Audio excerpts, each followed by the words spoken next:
Yang pertama, fitrah orang beriman itu selalu bersanding dengan amal saleh. Saleh ini dibagi dua, untuk pribadi berusaha menjadi saleh, untuk orang lain berusaha memperbaiki pada nilai-nilai yang akan jadi lebih baik. Jadi ada saleh, ada muslih. Saleh itu menjadi baik, muslih memperbaiki supaya yang kurang baik menjadi baik, dan dua-duanya termasuk amal yang diridhoi oleh Allah Subhanahu wa taala. Jadi ada yang pertama dari amar ma'ruf, mengajak pada kebaikan, dan yang kedua spesifiknya nanti nahi mungkar, mencegah kepada keburukan. Resikonya punya resiko masing-masing. Terkhusus tadi nahi mungkar itu karena mencegah yang mungkar, sedangkan mungkar itu adalah proyeknya setan. Setan itu punya proyek, ingat ya. Nah, proyeknya itu kemungkaran. Jadi bagaimana mengajak orang-orang berbuat mungkar. Jadi otomatis pembuat mungkar ini akan dibela oleh setan. Mungkar itu sesuatu yang diingkari oleh agama, ditolak oleh hati.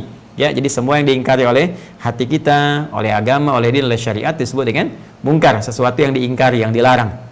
Nah, setan terlibat di situ.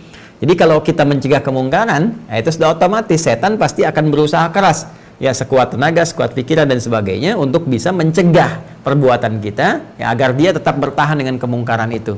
Karena itu sudah pasti otomatis, ya, ketika kita mencegah kemungkaran akan langsung berhadapan dengan setan. Ya, sedangkan setan bisa menggunakan tools macam-macam. Ya, bisa dengan manusianya sendiri, bisa aspek yang lain dan sebagainya, supaya dia tetap mempertahankan pada kemungkaran itu. Karena itu sudah pasti orang yang mencegah kemungkaran akan menerima resiko-resiko tadi. Baik itu mungkin celaan, ya mungkin ada mengarah kepada hal ketidaksukaan, permusuhan dan sebagainya. Namun demikian, sekali lagi Islam itu komprehensif ajarannya. Petunjuknya sempurna, selalu ada langkah-langkah taktis bagaimana menghadapi semua turunan-turunan persoalan tadi sampai menaklukkan kepada setannya tersendiri. Ya, karena itu tadi saya sampaikan di awal, ketika kita menghadapi kasus yang sulit, yang luar biasa, menghadapi orang yang tipikalnya keras, ya, dan sebagainya, yang potensinya bukan hanya celaan tapi membahayakan, maka adab yang pertama dari Al-Quran adalah berdoa, memohon perlindungan kepada Allah Subhanahu wa taala, sekaligus kekuatan dan kelancaran dalam hal memperbaiki yang mungkar tadi sehingga menjadi ma'ruf pada nilai-nilai kebaikan. Maka dicontohkan di kisah Nabi Musa yang tadi saya sampaikan sebelum Isya, itu ada di Quran surah ke-20, seperti saya sebutkan tadi, surah Toha, ya. Kalau Anda lihat di ayat ke-24 itu perintah kepada pergi kepada Musa dan Harun, ya, kepada untuk pergi berdakwah ke Firaun. Kemudian di ayat 25, 26, 27, 28 itu adalah doa yang disampaikan Musa alaihissalam sebelum beliau menyampaikan risalah dakwahnya. Jadi ketika Allah sampaikan, qala idzhab ila fir'auna innahu tagha, Allah berfirman, pergilah, ya, pergilah kamu Musa, sekarang dimulai dakwahmu untuk menyampaikan risalah kepada Firaun, meluruskan, muslih, memperbaiki. Kenapa diperbaiki? Innahu tagha, karena dia telah menyimpang dari kedudukan. Jadi Allah tidak menyoal posisi di kedudukannya. Jadi kalaupun dia mau beriman dengan kedudukannya atau bersikap baik, bersikap adil, nggak akan disoal. Silahkan. Jadi bukan berarti masuk Islam kedudukan hilang. Bukan berarti masuk Islam kekayaan hilang, tidak. Fir'aun itu disoal bukan karena kedudukannya sebagai raja, bukan, tapi penyimpangan dari kekuasaannya. Qarun itu disoal bukan karena kayanya, bukan, tapi penyimpangan dari kekayaannya. Jadi ketika menyimpang, Allah sayang dengan mereka, jangan sampai menjadi beban nantinya, ya, jadi celaan, jadi hinaan, jadi turunan, jadi dosa yang berkepanjangan sampai diadukan di hari kiamat. Karena nanti ada yang mengadu kepada Allah karena akibat perbuatan-perbuatan mereka ini kami dipaksa taat dan menyimpang darimu ya Allah, minta keadilan gitu.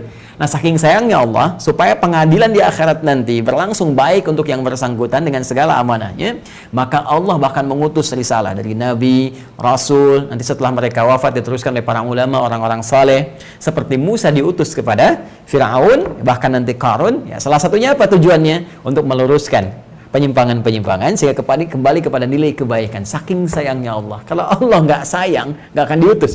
Jadi cara melihat para ulama itu begitu, ya, para ulama, para nabi, para rasul, ya, ulama sebagai pewarisnya, cara melihatnya seperti itu. Jadi keinginannya adalah memperbaiki, ya, karena itu niatnya juga mesti ikhlas, berniat sebagai ibadah, bukan berniat untuk menyakiti atau bahkan misalnya menjatuhkan atau bahkan menghilangkan harta benda dan sebagainya, tidak.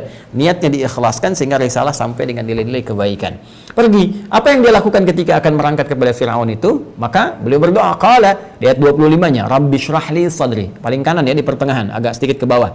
Qala Rabbi syrahli sadri. Maka Musa mulai bermohon kepada Allah, Rabbi syrahli sadri, Allah yang merawatku, ya, yang memberikan jaminan kepadaku, yang mengawasi aku, memperhatikan aku, menyembuhkan saat sakit. Aku mohon padamu ya Allah, lapangkan jiwaku. Sehingga kalau Firaun mencaci maki, Firaun memarahi dan sebagainya, hatiku sudah lapang, itu akan berpengaruh.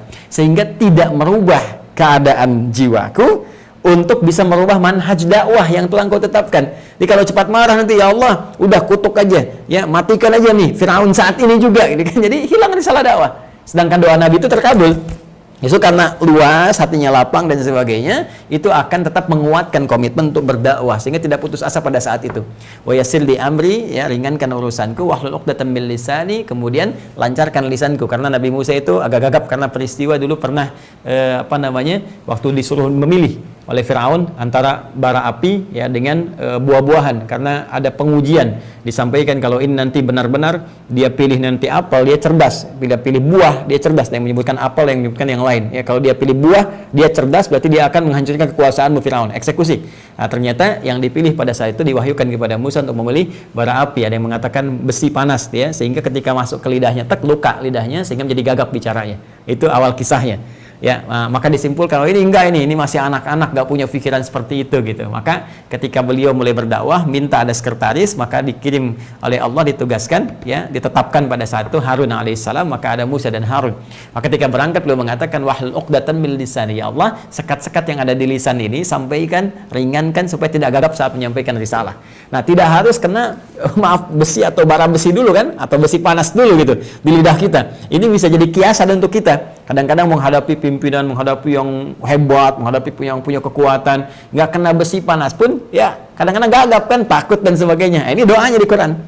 Ini doa. Jadi doa itu, ya kalau kita melihat al-ibratu li kaidah asbabun nuzul ya di ulumul Quran, al-ibratu bi umumil lafzi la bi khususis sababi. Ya, hukum itu bisa berlaku, hikmah bisa berlaku, pelajaran berlaku karena keumuman lafaznya, bukan kekhususan sebabnya, sepanjang tidak ada dalil yang mengkhususkannya. Jadi walaupun doa ini dibacakan oleh Nabi Musa alaihissalam, tapi karena sifatnya umum, maka kita pun bisa mengambil doa itu untuk kita mohonkan kepada Allah. Jelas ya?